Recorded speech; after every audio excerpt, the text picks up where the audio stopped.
हय्या अलल फलाह।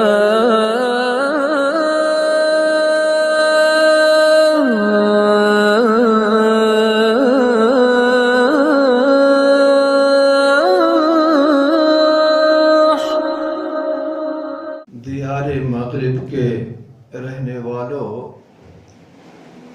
खुदा की बस्ती दुकान नहीं है। दियारे मगरिब के रहने वालों, खुदा की बस्ती दुकान नहीं है। खराज से तुम समझ रहे हो वो अब ज़रे कम मयार होगा। तुम्हारी तहजीब खुद अपने खंजर से खुदकुशी करेगी। जो शाख नाजुक पर आशियाँ बनेगा नापायदार होगा। मुअज़्ज़ज़ सामीन, अज़ीज़ तलबा,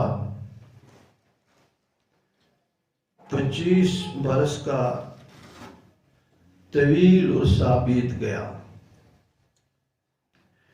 ठिठुरती सर्दी के दिन थे और ठंड अपने नुक्ते उरूज को छू रही थी। 1996 का ज़माना था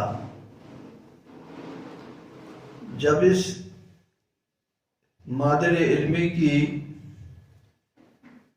ज़ियारत पहली बार नसीब हुई थी। असल में इन इदारों के साथ ये ताल्लुक ही कुछ अजीब सा है कि इंसान बहुत से अवारिस लिए हुए भी हो, बीमारियां भी हो, तब भी मन चाहता है कि सैकड़ों हजारों मील की मुसाफत तय करके एक बार उसे देख आऊं। एक तमन्ना थी, ये आरज़ू थी। आज बराई,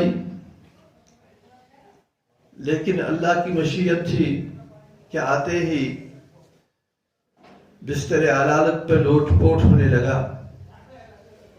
मुश्किल से यहाँ इस वक्त पहुंचा।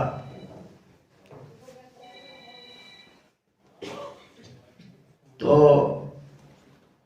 अपने इन नन्हे मुन्ने अजीजों से गुफ्तगू करते हुए इंतहाई मसरत, तमानियत, निशात और इंबिसात महसूस कर रहा हूं। तीरो तार फिजा है, हर जानिब अंधेरा है और उजाले की जो बात करे वो मश्क सितम है। मगर जमाना और जमाने की आंख बहुत बेताबी से आपका इंतजार कर रही है कि आप इन तरबियत गाहों, इन दानिश गाहों में इखलाकी और रूहानी तरबियत के हसूल के बाद इन अंधेरों को काफूर करने के लिए बरसर जद्दोजहद हो। ये इदारे उम्मत मुस्लिमा की शहरक की हैसियत रखते हैं। ये न हो तो शहरक कट जाएगी। उम्मत खाए पिएगी जरूर, लेकिन उसकी हैसियत एक जिंदा लाश के सिवा और कुछ नहीं होगी। इसीलिए हकीम मशरिक अल्लामा इकबाल ने कहा था, जब वो अंदलुस जाकर मुसलमानों के 8 साला दौर इक़्तिदार के खात्मे के बाद गया था तो वहां जाकर खून के आंसू रोया था। मस्जिद कुर्तुबा में जाकर सजदरेज होकर उसकी हिचकियां बंद गई थी। तो जब वापस आ गया तो बर सगीर के हिंदू पाक के हर स्टेज से उसकी सदा बुलंद हुई कि मैं कुर्तुबा, अंदलुस, स्पेन की अजीम दानिशगाहें देख कर आया हूं। हिंदू पाक वालों, तुम्हारा अंजाम भी वही होगा अगर तुमने इन दरवेशों की कदर नहीं की। इन चटाइयों पर रातें बसर करने वालों को आगोश मोहब्बत में नहीं लिया। इन रातों को जरा की गर्दान करने वालों को अपनी आंखों और पलकों पर नहीं बिठाया। तुम कसरे अबियस जैसे मकानात जरूर बनाओगे, लेकिन इखलाकी और रूहानी एतबार से तुम्हारा जनाजा निकल जाएगा।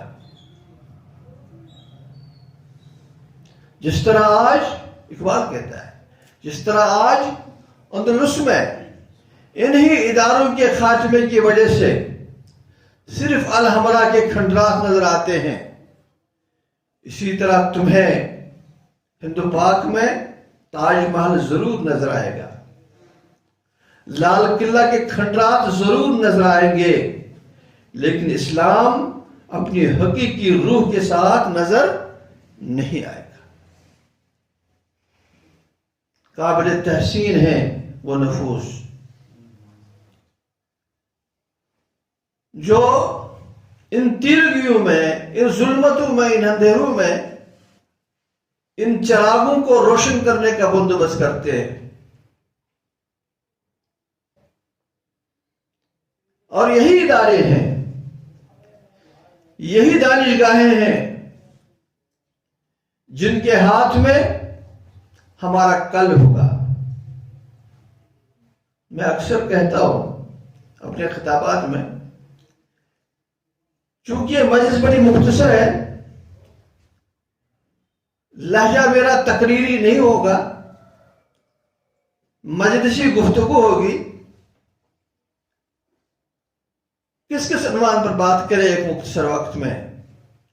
दामाने बागबा से कैफे गुल फरोश तक बिखरे पड़े हैं हजारों उन्वा मेरे लिए। अक्सर कहता हूं मैं अपने खिताबात में, आज की इस तीरोत्तार फिजा में हमारी इन फलकबोस मसाजिद में, इन मुज़य्यन दानिशगाहों में, इन खूबसूरत इबादत गाहों में इसकी पिछली सफों से अगर, बात सुनो, इसकी पिछली सफों से अगर हमें छोटे बच्चों का दौड़ना, घूमना, हंसना, एक दूसरे को ठूंगे मारना, अगर ये सदाएं अगले सफ वालों को सुनाई नहीं देती तो फिर खैर मनाओ। ये सबसे बड़ा अलमिया है, सबसे बड़ा अलमिया। अगर ये बच्चे सफों के पीछे एक दूसरे से लड़ते झगड़ते नहीं तो अलमिया है उस बस्ती के इस्लाम के हवाले से, उस बस्ती के इस्लाम के मुस्तकबिल के हवाले से। इसलिए यही है हमारा रॉ मटेरियल, यही है खाम माल हमारा। इस पर जितना काम किया जाए कम है, बहुत कम है।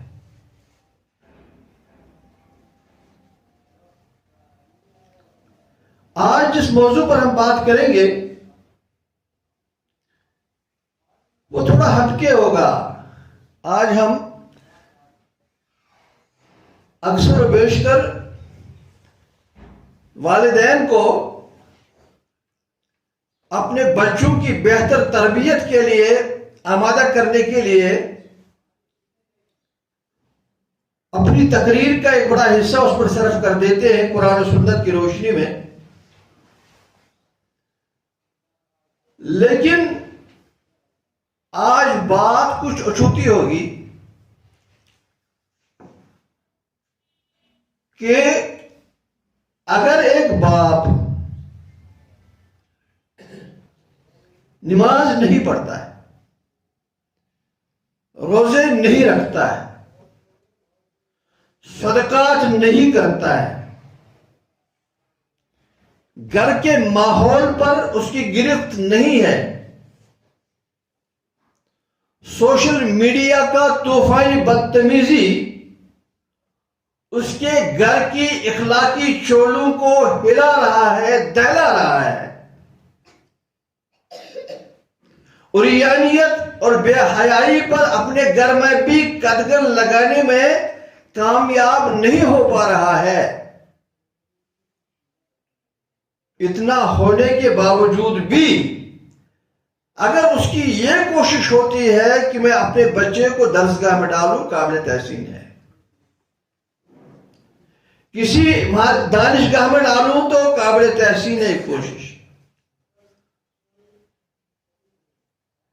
खुशी की बात है अगर वो उसकी अच्छी तरबियत के लिए काविशें करता है, कुरान पढ़े, हदीस पढ़े, नमाजों का पाबंद बने, लेकिन काम नहीं चलेगा। आपने बारहा सुना होगा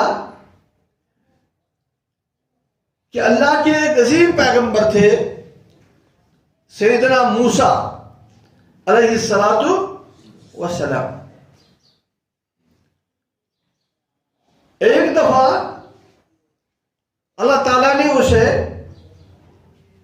एक खास हस्ती से मिलने का हुक्म दिया।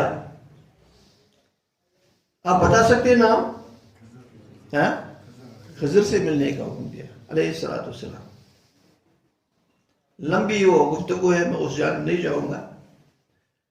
उससे मिलने का हुक्म दिया। क्या है? वअम्मल जिदारु फकान लिगुलामैनि यतीमैन। उसके साथ तवील वक्त तक चलते हुए 3 वाकयात रूनुमा हुए। उनमें से एक अहम वाकया यह है कि एक बस्ती में गए, थके हारे थे, भूख ने निढाल कर दिया था, फाका मस्ती के शिकार थे। तो इस बस्ती वालों से कहा कि हमारी मेहमानी करो, कुछ खाने को दो, कुछ पीने को दो। लेकिन ढीठ थे वो, खाली हाथ लौटना पड़ा। जाहिर है हम जैसे लोग होते तो मुश्तिल होते, और मुश्तिल होना भी चाहिए था।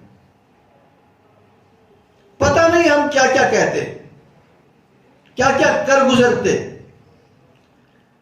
लेकिन रास्ते में खिज़र अलैहिस्सलातु वस्सलाम ने इसी गांव से, इसी करिया से, इसी इलाके से निकलते हुए एक जगह एक गिरी हुई दीवार देखी। ये आपने सुना है ना? गिरी हुई दीवार देख ली। देख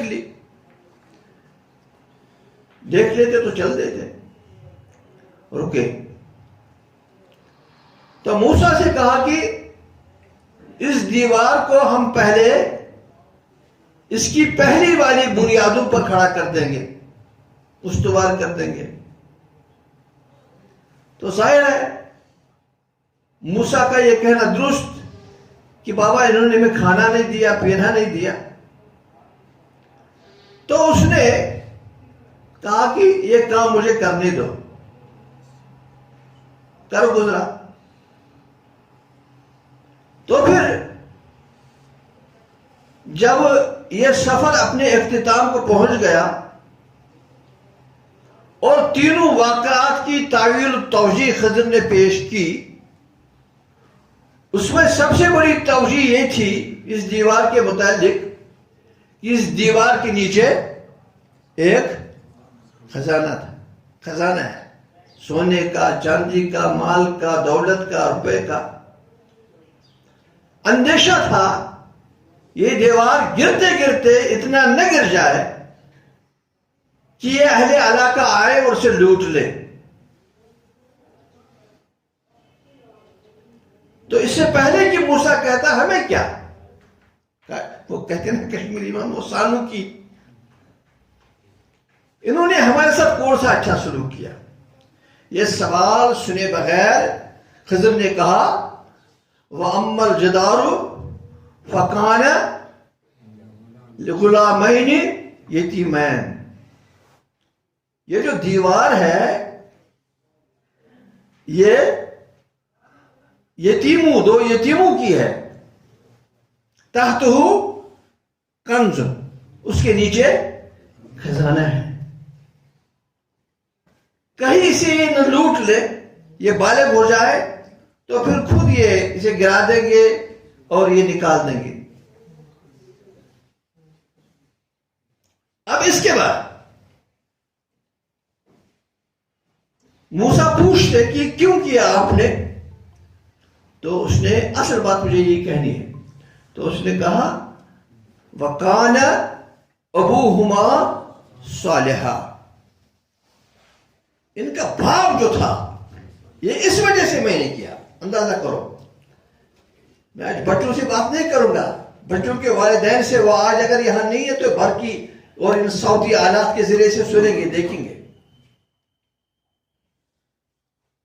यानी इस वजह से मैंने इनका इश्तियाल देने के बावजूद इस दीवार को ठीक कर दिया। इसकी वजह यह बनी कान अबूहुमा सालिहा, इनका बाप सालिह था। साबित क्या हुआ? साबित यह हुआ कि पहले बाप सालिह हो, पहले बाप सालिह हो। बाप रोना रोए बेटा नहीं मानता है। बाप सिर्फ को भी करे कि बेटी हाथ से गई है, लेकिन खुद भी नमाज न पढ़े, खुद रोजा न रखे, खुद उरियानियत और बेहयाई के सामान घर में लाकर रख दे, या 4 बजे 5 बजे इस बच्चे को दरसगाह लेके जाए, काम नहीं होगा जब तक बाप खुद सालिह न हो। इसीलिए हजरत अब्दुल्लाह इब्न मसूद रज़ी अल्लाह तआला अन्हु जब रात की नमाजें पढ़ते थे ना, तो अपने बच्चे को जो सोया होता था उसे अपने सामने रख देते थे। नमाज पढ़ने के बाद उस सोए बच्चे की तरफ देखकर फरमाते थे ये सब तुम्हारे लिए करता हूं, ये सब तुम्हारे रोशन मुस्तकबिल के लिए करता हूं। और फिर कहते थे वकाना अबूहुमा सालिहा, क्योंकि मेरी नेकी, मेरी सालिहात भी तुम्हारे काम आएंगी। डॉक्टर एक किसी मुफक्किर डॉक्टर नबील अयूज लिखते हैं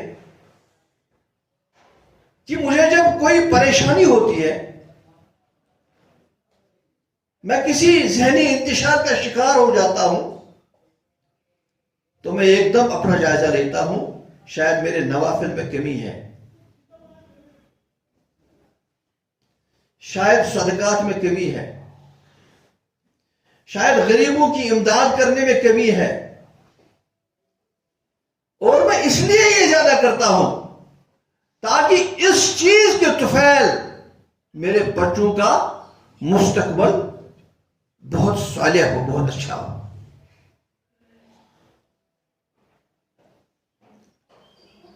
तो इस रोशनी में हमें यह देखना होगा कि अपने बच्चे की तरबियत के हवाले से जो भी हम कोशिश करें, अच्छी तरबियत क्या होती है वो करें, लेकिन इस बात का बतौर खास ख्याल रखें कि हमारी आंख में हराम दाखिल ना हो, हमारे कान में हराम दाखिल न हो, हमारे पांव हराम की जानिब न चले, हमारे हाथ हराम से ताउन न करें। क्यों? हज़रत अबू सईद फरमाते हैं रहीमहुल्लाह कि मैंने एक दिन अबू नसर से सवाल किया कि सुकून छिन गया, करार लुट गया, ज़हनी तनाव बढ़ चुका, परेशानियों ने घरों में डेरे डाल रखे हैं, क्या किया जाए, इलाज क्या है? तो जवाब मिला, अला बिज़िक्रिल्लाह तत्मइन्नुल कुलूब, बस अल्लाह के जिक्र में इत्मीनान है, सुकून है, करार है, राहत है। यही दवा इस उम्मत को मसरूर और निशात अंगेज बना सकती है। तो मैंने उससे कहा कि मैं अबू अब्दुल्ला इमाम अहमद बिन हंबल से मिला हूं रहमतुल्लाह अलैह, उनसे मिला हूं। मैंने उनसे यही सवाल किया, करार लुट गया, सुकून छिन गया, तनाव ने डेरे डाल दिए, टेंशन अरूज पर है, इलाज क्या है? तो अबू अब्दुल्ला ने फरमाया था, हलाल खोरी करो, हलाल खाओ, हलाल पहनो, हलाल चलो, हलाल देखो। तो ये साहब कहते जो ही अबू नसर ने ये सुना तो उसने कहा सुभान अल्लाह, इमाम ने बहुत बड़ी बात कही है, इमाम ने बहुत बड़ी बात कही है। इसका ये मतलब नहीं है कि वो आयत जो है नौज़ुबिल्लाह वो दुरुस्त नहीं है, वो आयत अपनी जगह दुरुस्त है, लेकिन वो आयत तब काम करेगी, जो इलाज उसमें है ना, वो जिक्र तब काम करेगा जब किया हुआ जिक्र उस वक्त किया जाए जब हलाल खा चुके हो, हलाल पहना हो, हलाल देखा हो। 2-3 आदमियों से कहा, सब ने कहा अला बिज़िक्रिल्लाह तत्मइन्नुल कुलूब। तो हर एक से कहता था मुझे इमाम अहमद इब्न हंबल ने ऐसा कहा, तो वह कहते थे इमाम ने दुरुस्त बात कही। इसलिए इस जमाने में सबसे ज्यादा जरूरत इस बात की है, हमारी दुआएं कबूल क्यों नहीं होती। सबसे जरूरत यह है, इस बात की है कि हम अपनी आंखों को बचाएं। ये बाहर आग जल रही है, क्या नहीं हो रहा बाहर? हमारे बच्चे 10-11 बजे घरों में दाखिल हो जाते हैं, ये आग का आला लेकर, कुछ खाया पिया, कुंडी लगाकर अंदर बैठ गए। यही है ना सूरत। मां सोच रही है, बाप सोच रहा है, नन्हा पढ़ रहा है, आंखें मुतवरम है, सुबह 12 बजे उठता है, रात 2 बजे तक सोता नहीं है, किसी की तवज्जो जानिब नहीं जाती। और अगर कभी बाप ने पूछने की कोशिश की मैडम के सामने, यह जुरत रिंदाना कर भी गया कि मुन्ना लेट क्यों उठता है, तो कहती है बस मेरा अकलौता तुम्हें नजर आया, दुनिया जहां के बच्चे 3 बजे सोते हैं, 2 बजे उठते हैं, ये बेचारा रात भर पढ़ता रहता है। बाप समझता है कि मैंने किताब दे दी इसको, एक अच्छे स्कूल में भेज दिया, इसे ट्यूशन का बेहतर बंदोबस्त कर लिया, मैंने अपनी जिम्मेदारियां पूरी कर ली? नहीं कर ली। जब तक खुद तुम में सालिहियत नहीं हो, यह कोई असर कबूल नहीं करेगा, कोई असर कबूल नहीं करेगा। तुम लाख बार तहज्जुद पढ़ो, बरज़बां तस्बीह व दर्दिल गाँव खर, मैं घर में इनकलाब आ चुका है तुम्हारे। आज देख लो, अब तक तो मिल्लत का जवान जिसके हवाले हम बूढ़े ये दीन सुपर्द करने जा रहे हैं, और हम हसास बूढ़ों को कभी रोना आता है कि किन के हवाले कर रहे हैं, किन के हवाले। माइक लेकर एक दाढ़ी मुंडा शख्स उनसे सवाल पूछता है रास्ते में, इस्लाम का पहला खलीफा कौन सा है? याद ही नहीं।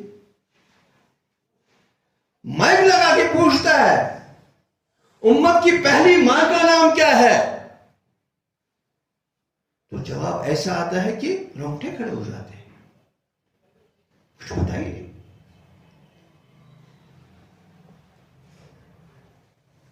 टिफिन में बू आए क्या? वालिद के अतवार की, दूध है डिब्बे का और तालीम है सरकार की। लेकिन ये शायर आज काम नहीं करेगा। टिफिन में बू आए क्या? वालिद के अतवार के, वालिद के, इसलिए वालिद को समझना है। हलाल की मैं बात कर रहा था, इस हवाले से घंटों बोला जा सकता है।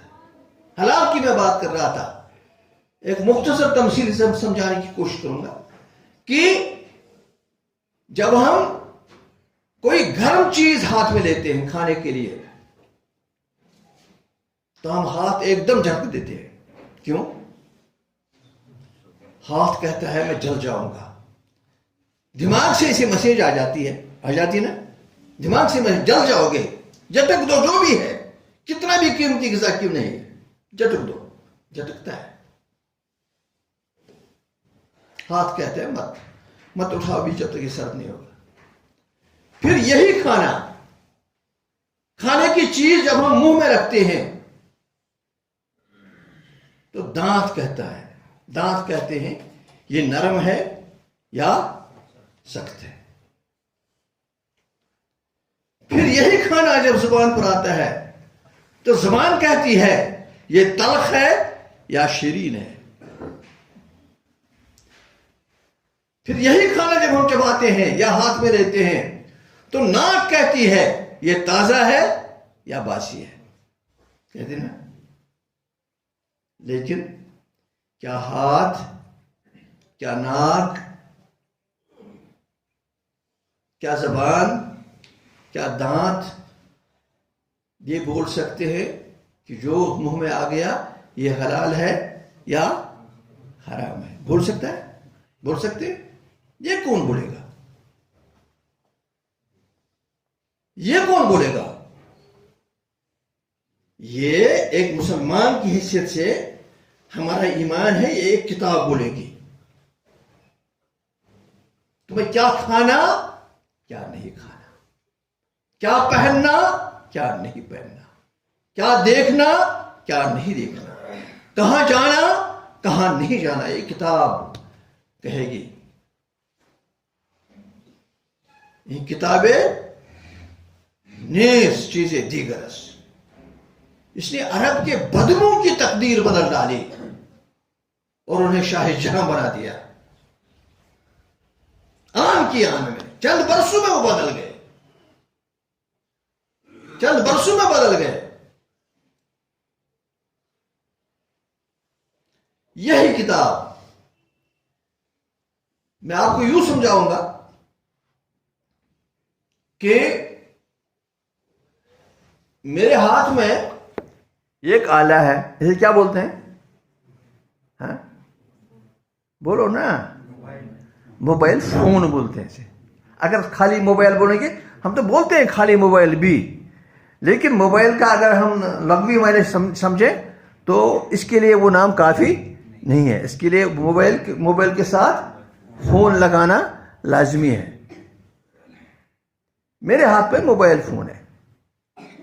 ये मोबाइल फ़ोन जो है, ये वो बच्चा भी बोलेगा जो अभी हिफ्ज करने आया आज ही, और वो बच्चा भी जिसने 5 साल यहां मुकम्मल किए। इसका नाम पीएचडी स्कॉलर भी बोलेगा मोबाइल है, और एक अनपढ़ आदमी भी अगर वो मजनून भी हो उससे भी बोलेंगे, थोड़ा सा अगर उसे अक्ल हो, बोले मोबाइल फोन बोलेगा ना। इसका नाम है इल्म। इसका नाम है इल्म। इल्म होता है जानना, कुछ भी जानना, कुछ भी जानना। यह जरूरी नहीं है कि वो किताब पर पढ़ा जाए। इसलिए हम कभी कहते हैं, किसी आदमी से हम कहते हैं कि तुझे याद है जब हम वहां गए थे, शायद तुम मेरे साथ थे, हमने वहां ये देखा, तो वो जवाब में देता है मुझे इल्म नहीं है, हालांकि वो अनपढ़ होता है। उसके कहने का मकसद ये होता है कि मैं नहीं जानता जो आप कह रहे हो। और यही इल्म फिर किताब में भी है, और यही इल्म फिर कलम से लिखा जाता है। यही इल्म फिर असली बन जाता है, यही इल्म फिर दीनी बन जाता है ना। ये जो इल्म है, इल्म की भी एक हद हुआ करती है।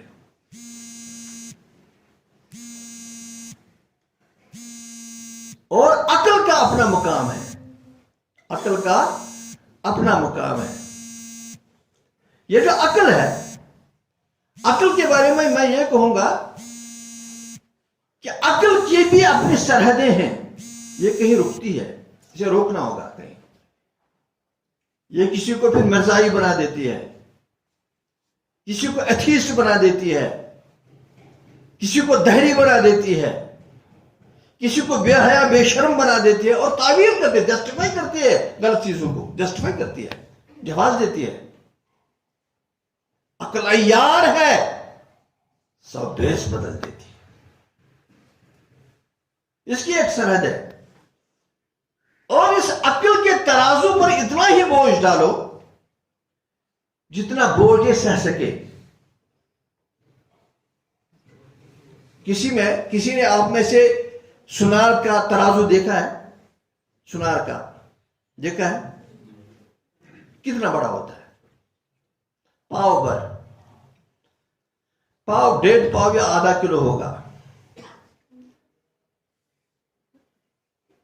कितनी नजाकत होती है उसकी, कितनी खूबसूरत होती है वो।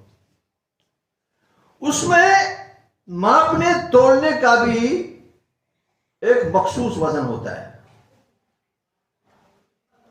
अगर हम इस सुनार के तराजू में वजन मतलूब से ज्यादा डालेंगे, वजन मुकर्रर से ज्यादा डालेंगे, तो तराजू का क्या हाल होगा? तराजू टूटेगा, तराजू टूटेगा ना। इब्ने खल्दून अपने मुकद्दमे में लिखता है कि अक्ल की हैसियत यही है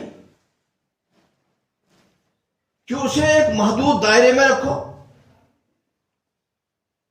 और तुम एक ही सूरत में से महदूद दायरे में रख सकते हो और एक हद कायम कर सकते हो जब तुम इसे वही रब्बानी की मातहत रखो, जहां चूल चला की कोई गुंजाइश नहीं।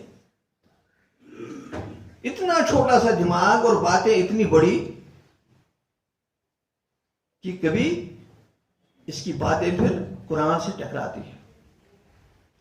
इल्म अपनी जगह, अक्ल अपनी जगह, मगर हमने अपने इल्म और अपनी अक्ल दोनों को किसके मातहत रखना है?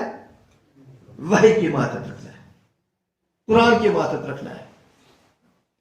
यह कहना ही नहीं ये कैसे हुआ, ये क्यों हुआ। और वही काम करने के लिए ये हमारी ये नई नस्ल इन मदारिस में आती है और तरबियत पाती है।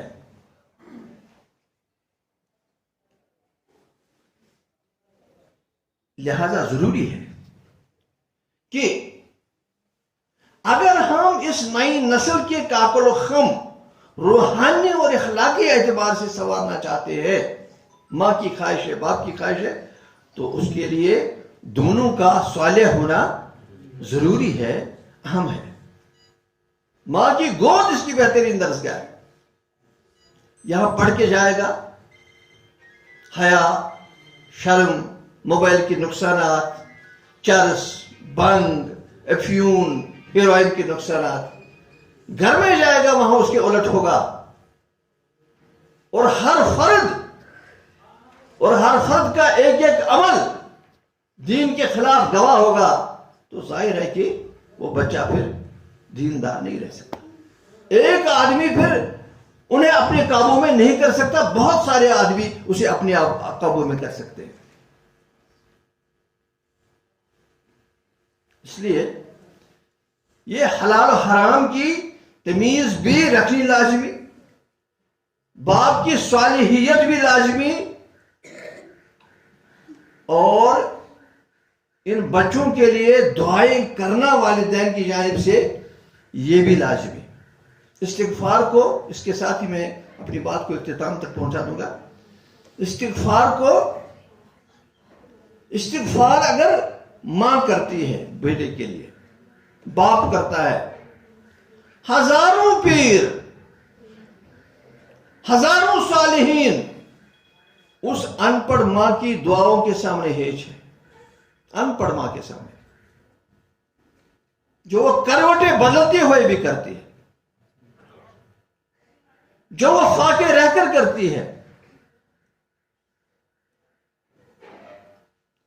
ये मां जो है ये पैकरी शफकत है, ये मुजस्समे राहत है, ये मरकज़े तमानियत है। जैसी भी हो दुआ गो रहती है, इस्तिग़फ़ार करती रहती है, क्योंकि इस्तिग़फ़ार से, कुरान की सूरह नूह पढ़ो, इस्तिग़फ़ार से औलाद दिए जाते हैं, इस्तिग़फ़ार से बारिश बरसाई जाती है, इस्तिग़फ़ार से माल और दौलत अता की जाती है। इसीलिए अबू अब्दुल्ला इमाम अहमद इब्न हंबल रहमतुल्लाह अलैह, जिनकी सालिहियत, इल्म, हिल्म का एक दुनिया मुतरिफ है, एक दफा इराक गए, दिमश्क गए, दिमश्क पहुंचे, इत्तेफाक से जिस इलाके में रुके वहां कोई शिनासा नहीं था, कोई जानता नहीं था उन्हें। जाहिर है अगर हम भी किसी बस्ती में जाए जहां हमें कोई न जानता हो, तो हम सीधे रुख कहां का करते हैं? हाँ, मस्जिद का। मस्जिद में गए, बैठ गए, इशा के बाद बैठे, घंटा भर हो गया तो आ गया चौकीदार, ओ क्या करते हो यहां? उसे पता बेचारे को नहीं कि मैं किससे हूं कर रहा, किससे बात कर रहा।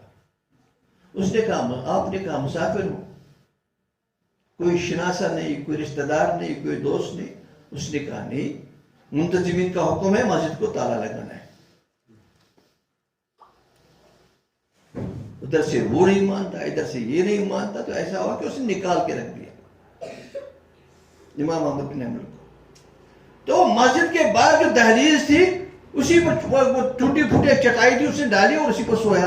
तब तक वो खिड़कियां विड़कियां बंद करने गया था, यानी मस्जिद के दरवाजे बंद हो गए थे। तो जब वो बाहर निकला तो दहलीज पे उसे देख लिया सोए हुए। उसने कहा खड़े हो जाओ, यहाँ से उठो। अहमद इब्न हंबल नहीं मान रहे।